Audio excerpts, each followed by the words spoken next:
Hello friends, welcome to GK study. तो आज बात करने वाले हैं जेईई की नेक्स्ट क्लास के बारे में, जिसमें हम कुछ इंपॉर्टेंट क्वेश्चन जो है वो आपको रिवाइज करवाएंगे। अप्रैल में एग्जाम है, आप सभी को पता ही होगा। तो पहले क्वेश्चन के बारे में बात करते हैं। पहला क्वेश्चन है आपका, file system virus is also known as which type of virus. ठीक है, जो आपका फाइल सिस्टम वायरस होता है उसको जो है वो और किस नाम से जाना जाता है। चार आपके पास ऑप्शन दिए गए हैं, साथ साथ आपको जो है वो आंसर देना है और ये भी बताना है कि आपके टोटल क्वेश्चंस में से जो है वो कितने क्वेश्चन सही हुए हैं। ठीक है जी, तो इसका जो सही आंसर है वो है आपका cluster virus. File system virus को जो है वो आपका क्लस्टर वायरस के नाम से भी जाना जाता है। तो अगर आपने अभी तक वायरस टॉपिक तैयार नहीं किया है तो उसको जरूर जो है वो अच्छे से पढ़ लीजिएगा। File system virus is also known as cluster virus या फिर डायरेक्टरी वायरस। तीन नाम होते हैं। सबसे पहला फाइल सिस्टम वायरस, फिर आपका क्लस्टर वायरस हो गया और उसके बाद हो गया आपका डायरेक्टरी वायरस। तो यह भी पूछा जा सकता है आपसे कि डायरेक्टरी वायरस का जो है वो अदर नेम क्या होता है, तो वो होता है फाइल सिस्टम वायरस या फिर क्लस्टर वायरस। तो क्वेश्चन घुमा फिरा के पूछा जा सकता है, ये मैंने आपको हर वीडियो में बताया। It infects the directory of the computer. जो आपकी कंप्यूटर की डायरेक्टरी होती है उसको जो है ये आपका इन्फेक्ट कर देता है। ठीक है जी, तो ये चीज आपको याद रखनी है। आगे बढ़ने से पहले जेईई के लिए अगर आप तैयारी कर रहे हो अप्रैल मंथ के एग्जाम की जो आपका होने वाला है, तो आप उसके लिए जो है वो 15 टेस्ट सीरीज को जो है वो ज्वाइन कर सकते हो। इंग्लिश और हिंदी दोनों लैंग्वेज में दी गई है। कूपन कोड यूज कीजिएगा जीके स्टडी 50, जिससे आपको डायरेक्टली 50% का डिस्काउंट मिल जाएगा। लिंक मैंने परीक्षा ऐप का डिस्क्रिप्शन में डाल दिया है ताकि आपके अच्छी से जो है वो तैयारी हो सके और इसमें जो भी आपको क्वेश्चन मिलेंगे वो थोड़े हार्ड लेवल के मिलेंगे। ठीक है जी, अगले क्वेश्चन की बात करते हैं। trj.reboot is an example of which type of virus। जो आपका trj.reboot है वो निम्नलिखित में से किस टाइप के वायरस का जो है वो एक एग्जाम्पल है। तो इसका जो सही आंसर है वो है आपका ओवरराइट वायरस। ठीक है, trj.reboot जो है वो आपका ओवरराइट वायरस है। तो आपको सब कुछ पता होना चाहिए कि फैट वायरस क्या होता है, ओवरराइट वायरस क्या होता है, बूट सेक्टर वायरस क्या होता है और डायरेक्टरी एक्शन वायरस जो है वो क्या होता है, डायरेक्ट एक्शन वायरस क्या होता है। ठीक है, तो ये सारे वायरस पढ़ लीजिएगा।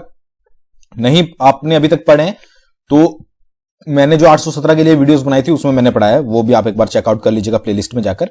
तो overwrite virus detect the information contained in the file that is infects rendering them partially और टोटली यूजलेस। जो भी आपकी इंफॉर्मेशन होती है किसी भी फाइल में उसको ये डिटेक्ट कर लेता है, उसको टोटली जो है वो यूजलेस बना देता है, इन्फेक्ट कर देता है।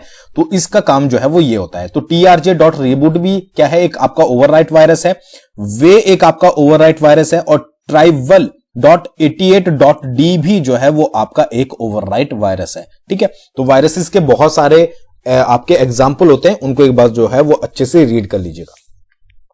अगले क्वेश्चन की बात करते हैं।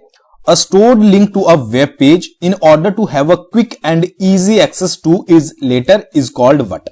ठीक है, कोई भी वेब पेज होता है, आप जब भी किसी वेबसाइट पर जाते हो जो भी आपका पेज खुलता है उसको वेब पेज बोलते हैं। ठीक है, और अगर आप उसका क्विक एक्सेस बाद में लेना चाहते हो, ठीक है, फॉर एग्जांपल आपने एक वेबसाइट खोली जीके की और वहां पर आपने कुछ क्वेश्चंस रीड किए और आप चाहते हो कि डायरेक्टली बाद में जो है वो मैं इसी वेबसाइट पर यानी इसी वेबसाइट के इसी पेज पर आऊं, तो आप जो है वो उसके लिए क्या करोगे, उस चीज को क्या बोला जाता है, तो उसको बोला जाता है आपका बुकमार्क। ठीक है जी, कोई भी आप वेबसाइट खोलते हो, कोई भी उसमें वेब पेज खोला है तो ऊपर स्टार का मार्क आता है, ठीक है, उस पर आप क्लिक कर लोगे तो आपको पता लग जाएगा कि ये बुकमार्क हो गया है।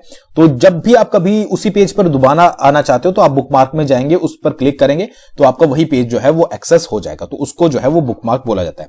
तो bookmark are link to web pages that makes it easily to get back to your favourite place. ठीक है, अगर आप अपने फेवरेट प्लेस पर वापस आना चाहते हो तो उसको बुकमार्क बोला जाता है। ये क्वेश्चन तो इजी था, बट क्वेश्चन पूछने का जो तरीका होता है वो यहां पर आपको समझना पड़ेगा। कई बार क्या होता है कि आपको आंसर पता भी होता है बट क्वेश्चन इतना घुमा के पूछा जाता है कि आप उसका आंसर नहीं लगा पाते हो। अगले क्वेश्चन की बात करते हैं। Which of the following is not a type of broadband internet connection. इनमें से कौन सा जो है वो ब्रॉडबैंड इंटरनेट कनेक्शन का टाइप नहीं है। देखिए ये सारे जो है वो आपके इंटरनेट कनेक्शन के टाइप है, बट यहां पर पूछा गया है कौन सा ब्रॉडबैंड का नहीं है, तो इसका जो सही आंसर है वो है आपका डायल अप। ठीक है जी, डायल अप नहीं है, बाकी केबल, डीएसएल, बीपीएल ये सारे किसके हैं, ये ब्रॉडबैंड का आपका एक टाइप है। ठीक है जी, तो all these are the type of internet connection, cable, DSL, digital subscriber line, DSL की full form, and BPL, broadband over power line are some examples of broadband connections. ठीक है जी, तो बीपीएल एक चीज और भी पूछा जाता है, जो बीपीएल होता है आपका, ठीक है, इसमें जो ब्रॉडबैंड कनेक्शन दिया जाता है पावर लाइन के ऊपर दिया जाता है। ऐसे विलेजेस वगैरह जहां पर जो है वो आपके यहां पर जहां पर ब्रॉडबैंड कनेक्शन नहीं जा सकते, ठीक है जी, मतलब कि सॉरी, आपके जहां पर इंटरनेट कनेक्शन अच्छे से नहीं जा सकते, बट वहां पर इलेक्ट्रिसिटी है, तो उसके माध्यम से जो है वो ब्रॉडबैंड, उन वायर्स को यूज करके जो है वो ब्रॉडबैंड आपको प्रोवाइड करवाया जाता है। तो ये सारी चीजें जो है वो आपको अच्छे से देखनी है, ठीक है जी, समझनी है, आपको पता होना चाहिए डीएसएल क्या होता है, डिजिटल सब्सक्राइबर लाइन क्या होती है, ठीक है जी, और उसके बाद बीपीएल क्या होता है, कहां पर यूज किया जाता है, ठीक है जी, आपका केबल वाला कैसा होता है, डायल अप क्या होता है, वाईफाई वाला क्या होता है, वाई मैक्स क्या होता है। तो ये सारी चीजें आपको अच्छे से पढ़नी है। ये सारी किसके अंदर आती है, ये आपके इंटरनेट कनेक्शंस के अंदर आती है, ठीक है जी। अगले के बारे में बात करते हैं, N IP address is dash bit number. जो आपका आईपी एड्रेस होता है वो कितने बिट नंबर होता है, तो इसका जो आंसर है वो है आपका 32 बिट, ठीक है जी। पता ही होगा आपको आईपी के बारे में। आईपी की फुल फॉर्म इंटरनेट प्रोटोकॉल, ठीक है, generally used in computer communications, ठीक है। आईपी, टीसीपी, आईपी आपको पता ही होगा, बहुत इंपॉर्टेंट प्रोटोकॉल है। तो किस लिए यूज किए जाते हैं, कंप्यूटर कम्युनिकेशन के लिए यूज किए जाते हैं, ठीक है जी। टीसीपी की फुल फॉर्म आपको पता ही होगा, नहीं पता है तो कमेंट करके, मतलब कि पता है तो कमेंट करके बताइए, बहुत ज्यादा इजी है। देखिए टीसीपी का काम क्या होता है, टीसीपी का काम होता है जो भी आपके मैसेज होते हैं उनको पैकेट में कन्वर्ट करना, ठीक है। मैसेज का जो आपका ट्रांसमिशन होता है, एक तरीके से ये समझ लीजिए वो पैकेट की फॉर्म में होता है। तो टीसीपी का मेन काम क्या होता है कि मैसेज को कन्वर्ट करना पैकेट में, ठीक है जी। और आईपी का काम क्या होता है, आईपी का काम होता है कि जो भी आपके पैकेट है, ठीक है, उनके एड्रेस को मेंटेन करना, ठीक है जी, आप समझ गए। टीसीपी का काम क्या हुआ, टीसीपी का काम हुआ कि जो भी आपके मैसेज थे उनको कन्वर्ट किया आपके पैकेट में, ठीक है। अब इन पैकेट का जो एड्रेस का मेंटेनिंग का काम होता है वो करता है आपका आईपी। तो ये दोनों एक दूसरे से रिलेट करते हैं, ठीक है जी। और हर एक आईपी का जो है वो अपना एक डेस्टिनेशन एड्रेस अलग से होता है, ठीक है। तो ये सारी चीजें जो है वो आपको याद रखने कि टीसीपी का काम क्या होता है, आईपी का काम क्या होता है, और भी बहुत सारे जो है वो प्रोटोकॉल है, एसएमटीपी, बाकी भी बहुत सारे, टेलनेट, ठीक है। ये इन सारी चीजों को आपको प्रोटोकॉल्स को पढ़ना है और अच्छे से जो है वो उनको याद रखना है। अगले क्वेश्चन के बारे में बात करते हैं। Repeater is used in which layer of OSI model, ठीक है। ओएसआई मॉडल के कौन सी लेयर में जो है वो रिपीटर यूज किया जाता है, चार आपके पास ऑप्शन दिए गए हैं। इसका जो सही आंसर है वो है आपका फिजिकल लेयर। फिजिकल लेयर में जो है वो आपका रिपीटर यूज किया जाता है। ओएसआई मॉडल के ऊपर मैंने 817 वाले में वीडियो बनाई है, प्लेलिस्ट में आपको जाकर जो है वो चेकआउट कर सकते हैं, या फिर जीके स्टडी ऐप पर जो है वो आपको नोट्स वाले सेक्शन में ओएसआई की पीडीएफ भी जो है वो मिल जाएगी। तो फिजिकल लेयर क्या है, first layer of the OSI model जो है वो जानी जाती है। ओएसआई की फुल फॉर्म की बात करें तो ओपन सिस्टम इंटरकनेक्शन, ठीक है जी। ये एक जो है वो स्टैंडर्ड मॉडल आप बोल सकते हैं। अगर बात करें आपकी ओएसआई मॉडल है उसमें फिजिकल लेयर क्या होती है, ठीक है। In OSI model this layer make and break connection, ठीक है। फिजिकल लेयर का काम क्या होता है, कनेक्शंस जो होते हैं उनको बनाना और उनको तोड़ना, ठीक है जी।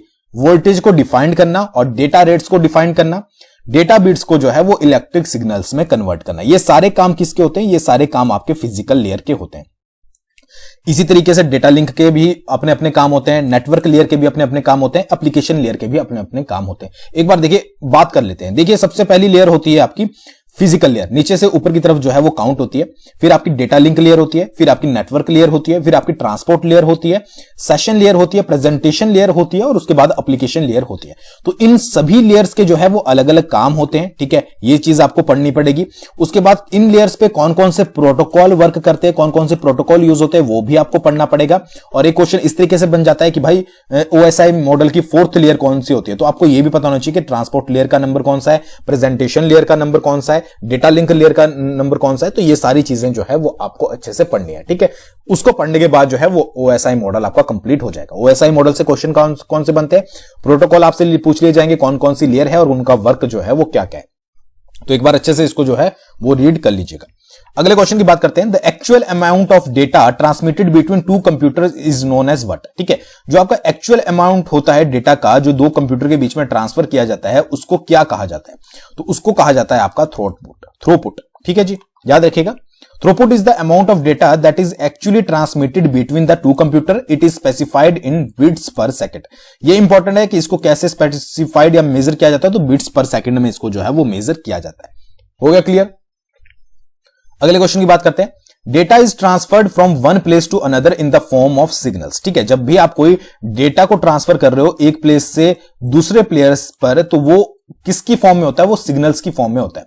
तो there are how many types of signal, signal के आपको टाइप बताने हैं कितने होते हैं, ठीक है। तो सिग्नल के होते हैं आपके 3 टाइप के सिग्नल होते हैं। जब भी आप किसी डेटा को ट्रांसफर करते हो तो वो सिग्नल की फॉर्म में होता है, और सिग्नल के टाइप जो है वो 3 टाइप के होते हैं। कौन कौन से? सबसे पहला होता है आपका डिजिटल सिग्नल्स, जिसमें जो है वो डेटा ट्रांसफर होता है इलेक्ट्रॉनिक फॉर्म में। एनालॉग सिग्नल होता है जिसमें डेटा ट्रांसफर होता है आपका रेडियो वेव्स के माध्यम से, ठीक है जी। और हाइब्रिड सिग्नल होते हैं जिसमें आपका दोनों इलेक्ट्रॉनिक फॉर्म और रेडियो वेव्स की फॉर्म जो है वो यूज की जाती है। तो ये तीनों जो है वो आपको याद रखने हैं। ये तीनों तो आपको यही क्लियर हो गया कि डिजिटल सिग्नल, डिजिटल में इलेक्ट्रॉनिक फॉर्म यूज की जाती है यानी कि इलेक्ट्रॉनिक मीडियम के माध्यम से, ठीक है। एनालॉग सिग्नल आपका रेडियो वेव्स, और हाइब्रिड दोनों का कॉम्बिनेशन। आई होप आपको क्लियर हो गया होगा।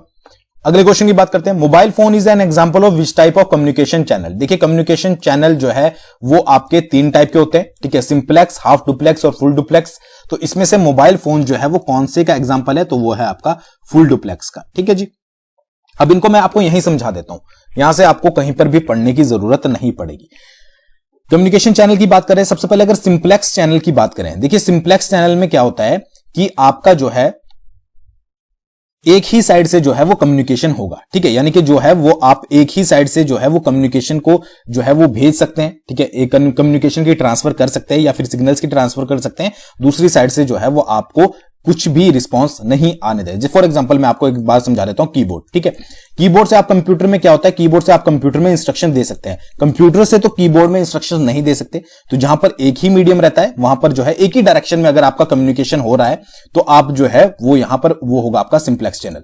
हाफ डुप्लेक्स में क्या होगा कि दोनों डायरेक्शंस में जो है वो आपका कम्युनिकेशन होगा, बट एक टाइम पे एक ही डायरेक्शन में होगा। फॉर एग्जांपल आपका वॉकी टॉकी, वॉकी टॉकी में क्या होता है कि आप पहले यहां से बोलोगे हेलो, ठीक है, फिर जब आपके सिग्नल वहां पर पहुंच जाएंगे कम्युनिकेशन, उसके बाद वहां से जो है वो आपका दूसरा सिग्नल आएगा, ठीक है। फुल डुप्लेक्स में जहां पर आपका दोनों डायरेक्शन में कम्युनिकेशन होता है, ठीक है, बट यहां पर ये नहीं है कि एक बारी में एक ही होगा, यहां पर दोनों बारी मतलब दोनों ही चीजें जो है वो एक साथ हो सकती है। फॉर एग्जाम्पल मोबाइल फोन जब आप बात करते हो तो आपस में जैसे आपको सुनाई देती है उस टाइप से, ठीक है जी।